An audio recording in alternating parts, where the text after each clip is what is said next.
Mr. Melvin Yong.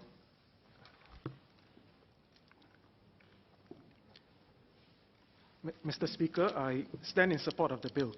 According to statistics from the Manpower Ministry, the number of workplace injury cases is rising. Last year, 2018, saw 12,810 workplace injury cases, up from 12,498 cases in 2017.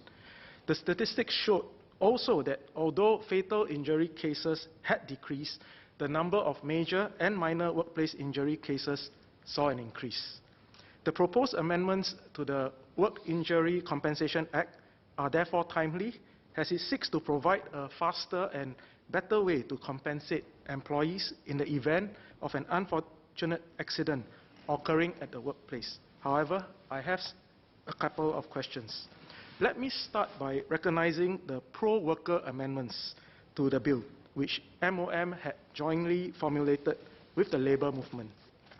Over the past year, I've been advocating for differentiated work injury compensation insurance premiums based on companies' risk profiles and claims records. I'm therefore glad to see that this suggestion has been adopted.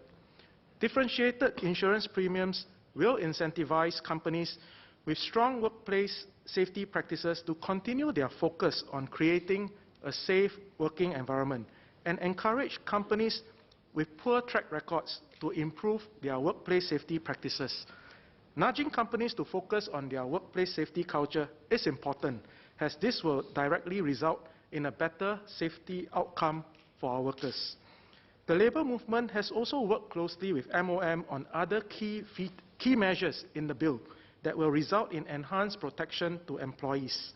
This includes expanding the coverage of compulsory WIC insurance to more employees and extending WIC to include employees on light duty who may be paid significantly less than usual due to their work injury but are not eligible for medical leave. Such measures will undoubtedly enhance the protection of employees in the area of workplace safety. However, we also need to look at WSH holistically by placing equal emphasis on workplace health, which is the latter and often overlooked half of the WSH equation. I have some suggestions on how we can do that exactly.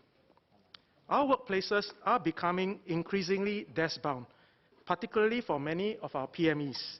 Studies have shown that sedentary jobs give rise to new forms of occupational diseases, many of which are not covered under WICA.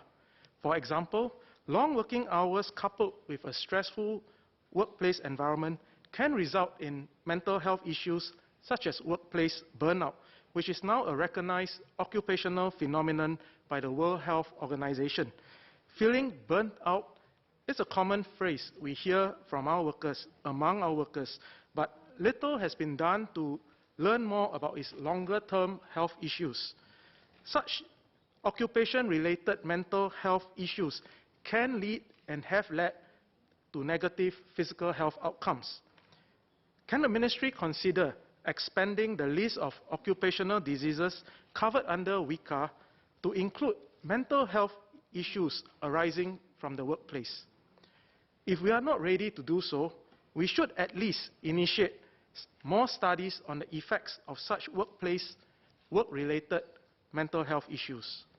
Mr. Speaker, mental health issues arising from work are a real and ever-present danger at the workplace. We can quip about how to label such mental health issues, whether it's an occupational phenomenon or a work-related disease. What is clear, however, is that we need to protect our workers who may be suffering in silence. For WSH to be pervasive in every industry, companies must also embrace total WSH and encourage their employees to lead a healthy lifestyle.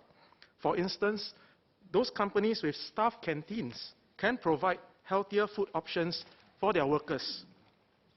The canteens operated by the National Transport Workers Union have done exactly this through our Brown Rice campaign, which has been a big success across our 46 canteens island-wide. We have also tried to promote sugar-free drinks such as Kopi O Kosong and Teh O Kosong. Unfortunately, this has not been as successful as the brown rice initiative, but we'll try again. Through constant experimentation, I believe that we will be able to find the right initiatives to encourage healthy eating among our workers.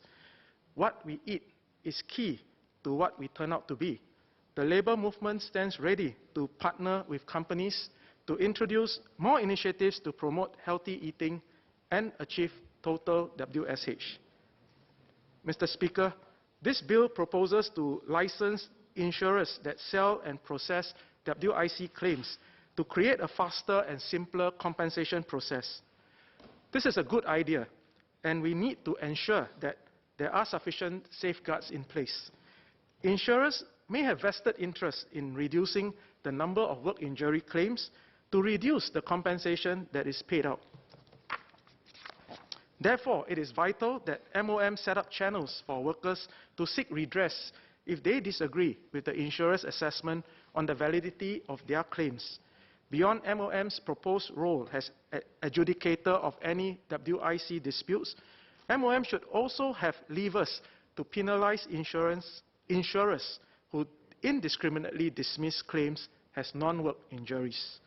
Under the proposed licensing regime, MOM will accredit WIC policies based on a core set of standard terms and conditions to ensure adequate WIC insurance coverage. However, insurers would still be permitted to offer exclusion clauses. The question is, what are the safeguards that MOM will put in place to ensure that insurers do not diminish the adequacy of such insurance coverage through these exclusion clauses?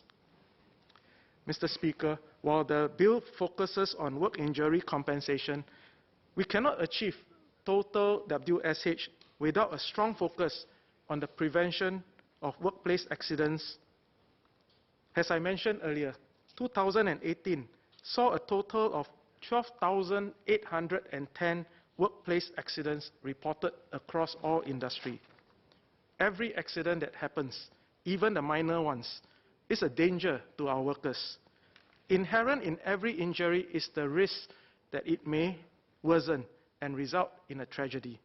Seemingly minor injuries at the first instant can worsen into a major injury, and a major injury can lead to death. Unfortunately, in 41 of the accidents that happened last year, the victims succumbed to their injuries. Here, I would like to reiterate the calls that I've made on how we can step up on prevention, as well as to provide MOM with a suggestion on how to use the data from the WIC claims to help in conducting targeted inspections and enforcement.